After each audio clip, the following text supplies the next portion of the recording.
King পাওয়ার battery নতুন update. নয়ন battery house, Pabna.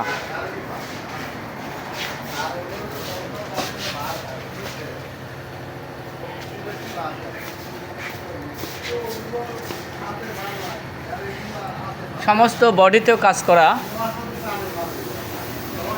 বডিতেও design করা, আলো লাগতেছে।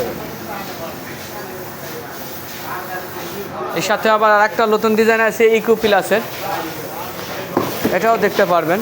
এটাও একটা নতুন ডিজাইন করেছে, খুব সুন্দর।